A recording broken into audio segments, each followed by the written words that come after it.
Ana Veloso. Prazer. Tudo bem? Estar aqui com vocês. Sambinha, arte por toda parte. O que é sambinha? Por que diminutivo? Não, então, isso foi um questionamento desde o início, né? Ah. E também na minha cabeça, porque quem é ligado à música brasileira, e eu trabalho com música brasileira desde sempre, desde que eu comecei a trabalhar na cultura, muito cedo, com 20 anos, essa coisa do sambinha, né? Ari Barroso, né? Essa coisa do Ari Barroso chamar samba de sambinha e as pessoas entenderem que era pejorativo. Só que no caso do nosso musical de samba para criança, sambinha é o apelido do personagem. Ele é um menino que mora numa comunidade e a família dele tem sempre o samba ali no quintal, ele convive com o samba, com a roda de samba desde muito cedo. E como ele é muito habilidoso, samba muito bem, toca os instrumentos de percussão e tal, tem uma vocação ali pro samba, aí o pessoal chama ele de sambinha. Então o título do espetáculo vem tanto dessa brincadeira da gente fazer samba para os pequenos e botar aí o título no diminutivo, quanto por conta dessa brincadeira com o apelido do personagem. E aí, claro, né, nas redes sociais eu recebi algumas provocações em relação a isso, né? Ah, por que sambinha e tal, não sei o quê.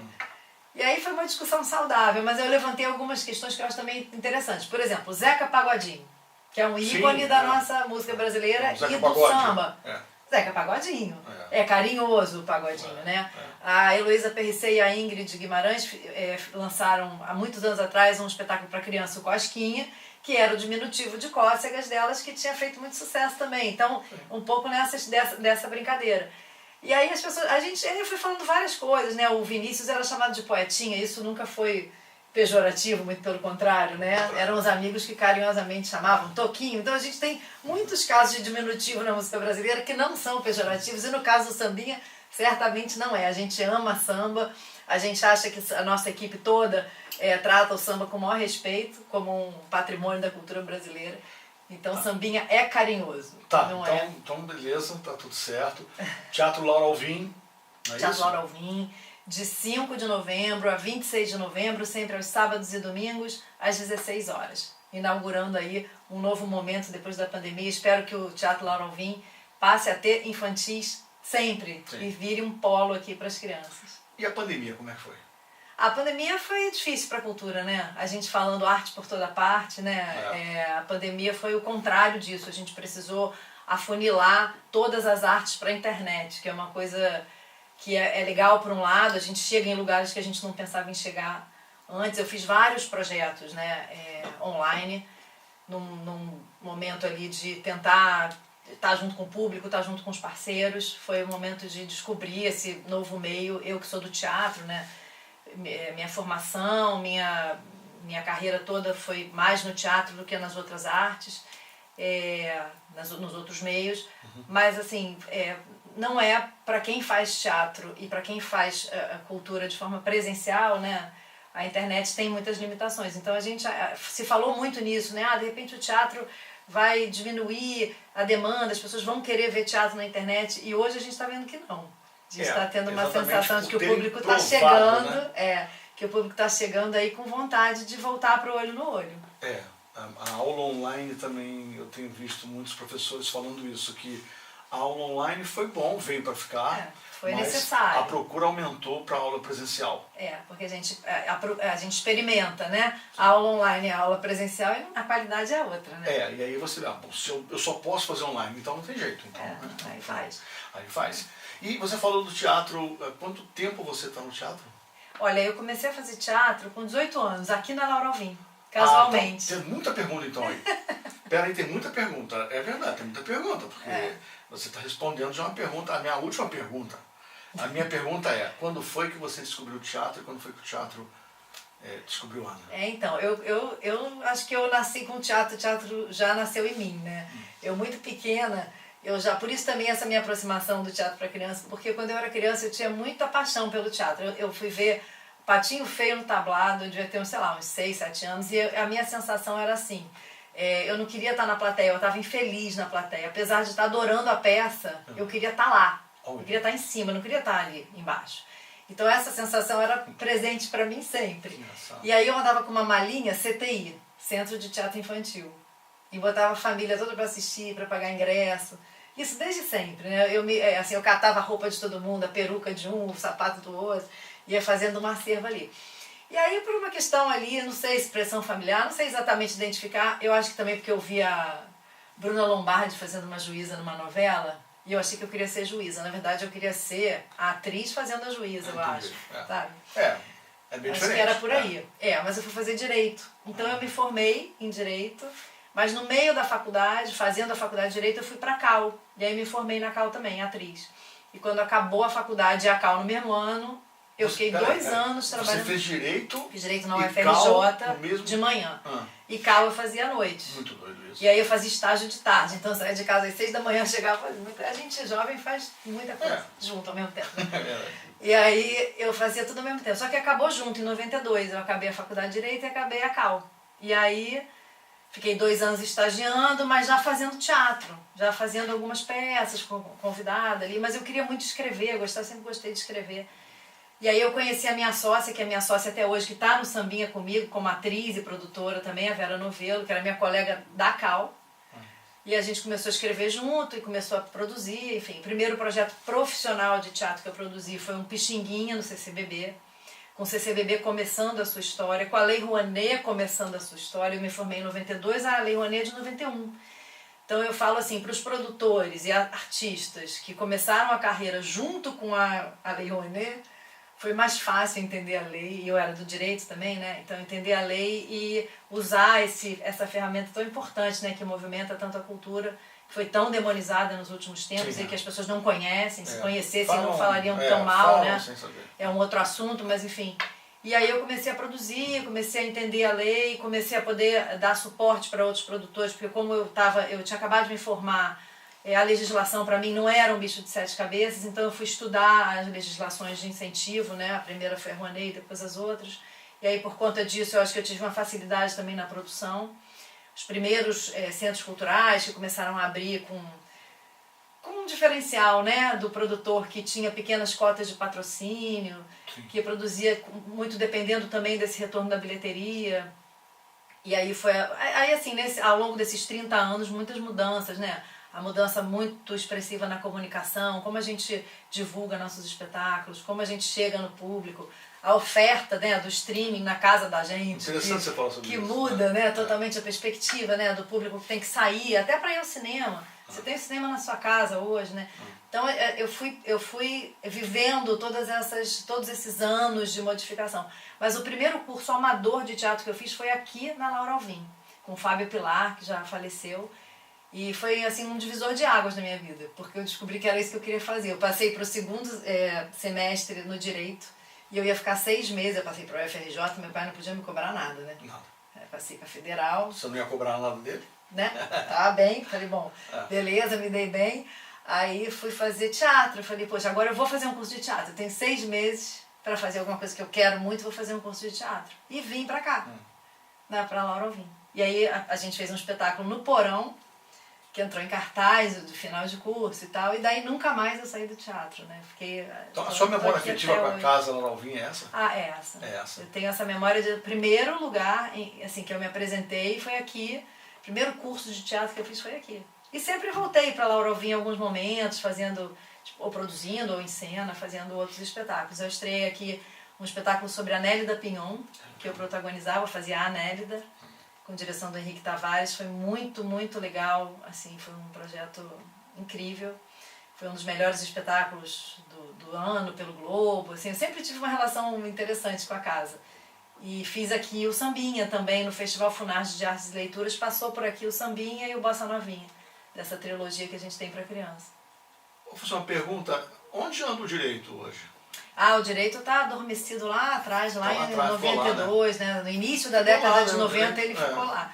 Eu de vez em quando uso ele um pouco, assim, né? Quando eu preciso fazer uma prestação de contas, responder uma diligência. Isso aí tem que fazer. Porque agora, assim, eu não faço só para mim, né? Agora os colegas me pedem, me contratam muitas vezes para fazer prestação de contas, resposta de projetos que têm... Essa prestação de conta é uma dor de cabeça. E aí o direito aparece para mim, é bom, porque o vocabulário não é tão... Não é tão simples. Assim, uma coisa tão... Não, e para mim não é tão estranho. Então pois é. Mas assim, então eu vou te fazer uma pergunta. Qual é a importância do patrocínio para projetos culturais? Olha, eu acho que assim, os questionamentos são vários, né? Eu já ouvi muita gente dizer, o patrocínio matou a plateia. O público, o artista, o produtor, ele não quer mais, não interessa, eu ouvi isso muito, não interessa para o produtor seguir com a sua peça por bilheteria porque ele quer um novo patrocínio para fazer uma coisa nova. Vale mais a pena, né? Assim, porque você tem cachê, né? Você recebe um cachê fixo para fazer o seu trabalho. Você não depende da bilheteria. Eu sei, mas o teatro não é Só isso. que, Né? só que Quem faz teatro? esse olhar, né, essa visão, ela não procede, né? Porque o teatro hoje, assim, ele não se mantém com a bilheteria. Por uma questão de que o público pode pagar, falando assim, um vocabulário para todo mundo, né? O valor que o público pode pagar o ingresso não banca os custos de manutenção de um projeto. Muito menos ainda os custos de produção. Né? As pessoas não têm noção, né, de quanto uma produção teatral, uma peça infantil, por exemplo, né, que existe até essa diferença, né, os patrocínios para infantil são menores e tal, não deveriam ser, mas são. Uma peça infantil e tal. Quanto essa produção movimenta em termos de valores de cachê, de compra, de aluguel, de material, de serviço, de transporte, enfim. Né? Como essa cadeia criativa gera emprego e gera movimentação econômica, né? Na região onde ela está ali inserida. Então o patrocínio, ele não é muito diferente do que as pessoas pensam, né? O artista recebe o patrocínio e fica com aquele dinheiro todo para ele. De maneira nenhuma. Tudo para ele, vai viajar. Né? Vai viajar, vai comprar apartamento. Né? Se der, ele vai gasta alguma coisinha ali. Não, o dinheiro do patrocínio ele vem para custear, enfim, uma produção que tem uma equipe grande, normalmente, né?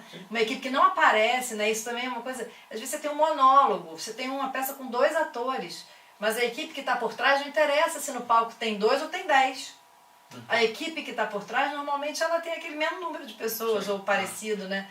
Então, o patrocínio é muito fundamental. Acho que sem patrocínio a gente não realiza em todas as áreas da cultura. E, através das leis de incentivo, a gente consegue ter uma aproximação com as empresas, porque elas vão empregar nos projetos recursos que não são mais recursos da empresa, e sim são recursos de imposto.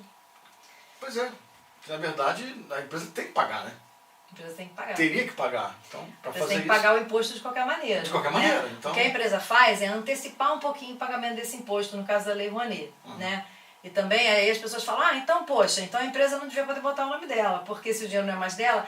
Mas o que acontece? Primeiro, a Lei Rouanet ela promove uma descentralização de quem decide para onde o patrocínio vai. Né? Se você tem o recurso do imposto que vai para os projetos, se ele vai direto para o Ministério ou para a Secretaria de Cultura, a Secretaria centraliza aquele recurso. Primeiro, a máquina pública vai ter que ter um custo enorme para fazer esse dinheiro se movimentar pelo país. Né? E você vai ter uma centralização, na decisão de para onde o dinheiro vai. Sim. Quando você distribui através das empresas, né, a empresa não paga o imposto todo, né, para a fazenda. Ele vai pagar um pedacinho desse imposto direto para projetos culturais. Então, cada empresa que paga imposto de renda sobre lucro real, não é qualquer empresa, né, são empresas médias e maiores, elas vão ter possibilidade de diretamente escolher os projetos. Então, a sociedade civil, de alguma forma, através das empresas, ela está decidindo também. E aí, em cada região, em cada estado... Estamos uma aula, né? Eu sou professora de produção da CAL também. Agora não sou mais, mas fui durante 12 anos. Mas você falou agora lucro presumido, então não pode, só real? Não pode, só real. Só imposto de renda sobre lucro real. Porque quem paga sobre o lucro presumido já tem um benefício fiscal, já paga menos, né? A empresa que paga sobre lucro real, ela paga 25%, né, do lucro de imposto de renda. Então ela tem um benefício. Se normalmente a empresa que paga imposto sobre lucro real, ela emprega muito mais gente. Né? Ela tem uma atividade que vasculariza economicamente muito mais. Enfim, né? Sambinha, o sambinha. Vamos voltar ao sambinha, que está ficando pesada a história. O sambinha ganhou, o teu texto ganhou prêmio, né? Ganhou. Foi muito legal. Porque eu já escrevo há bastante tempo, eu tinha já alguns textos encenados para o público adulto. Eu nunca tinha escrito para criança. É mais difícil. É mais difícil. Quer dizer, é mais difícil. Tem um lugar, né, que você tem que descobrir, e aí para mim, como autora, é uma coisa muito pessoal. Eu não queria escrever um texto só para criança também. Eu queria escrever um texto para criança, mas porque o público do infantil não é só a criança. Não.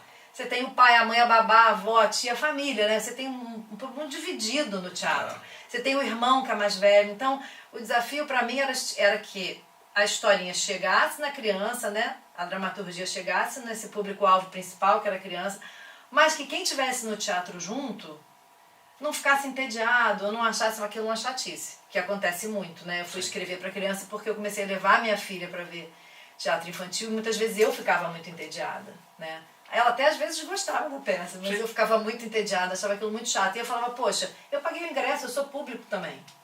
Eu vou passar 1 hora aqui, né? E também eu quero assistir também. Quando eu levava minha filha, eu via os pais com o celular vendo um jogo de futebol. Muito chato, né? Então eu falei, não, eu quero escrever para criança, mas eu quero escrever para todo mundo. E uma outra coisa é que a gente falava muito e fala muito em formação de plateia, né? E aí são duas coisas. Existe uma questão que é social, né? Que é você dar acesso a plateias que não têm como pagar o ingresso ou que não tem como se locomover de um determinado lugar para ir a um teatro, né? A gente vai muito para a periferia com esses espetáculos de música para criança, né? De teatro musical para criança. E a gente encontra crianças que estão indo pela primeira vez, muitas vezes, né? A escola leva. Agora o Forró Miudinho, que é o terceiro dessa trilogia, a gente está fazendo uma circulação com a Funarge em teatros fora do eixo Centro-Zona Sul. A gente fez Teatro Mário Lago, na Vila Kennedy, que é uma comunidade bastante árida assim, em relação à questão da cultura, né? Você tem um teatro, que é o Teatro Mário Lago, da Funarge. Nem abre para o público, quando é para criança, para o público espontâneo, porque a população da área não tem o hábito de ir, mas aí a gente faz fechado para escolas. E foi a coisa mais linda do mundo, né? 210 crianças da comunidade assistindo, indo pela primeira, pela segunda vez ao teatro e vendo um espetáculo de música brasileira, de forró, então foi muito bacana.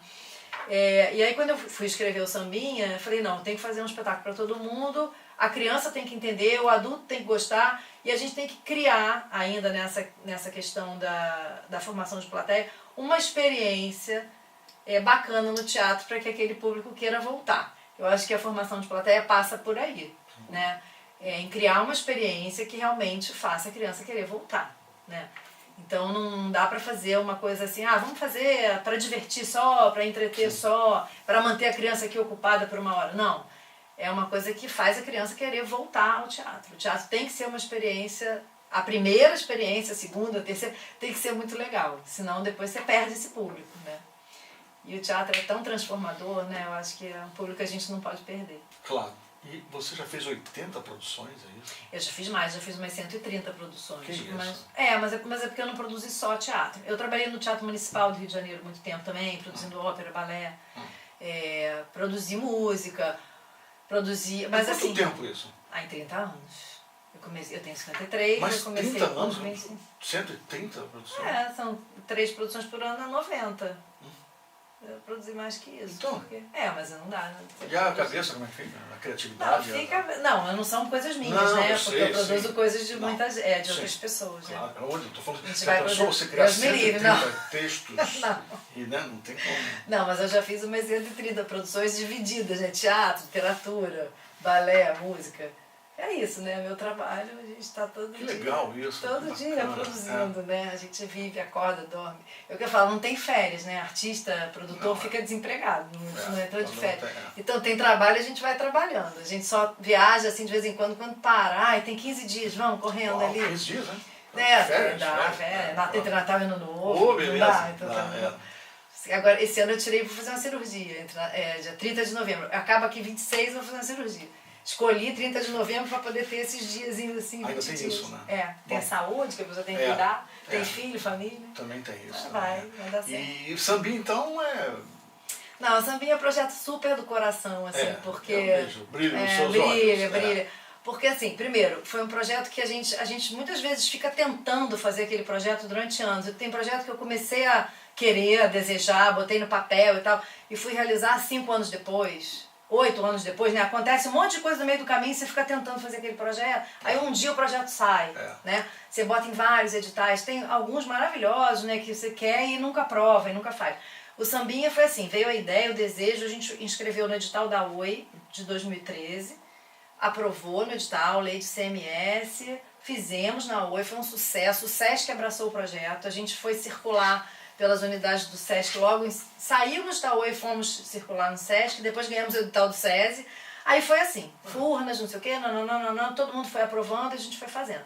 No ano seguinte fizemos o Bossa e depois o Forró. Então virou um projeto só, com 3 títulos. E aí, como o projeto foi ficando conhecido, assim, do Sesc, do SESI, do público também, a gente começou a ser convidado para fazer. Então, quando tem uma coisa para criança, como foi aqui, né?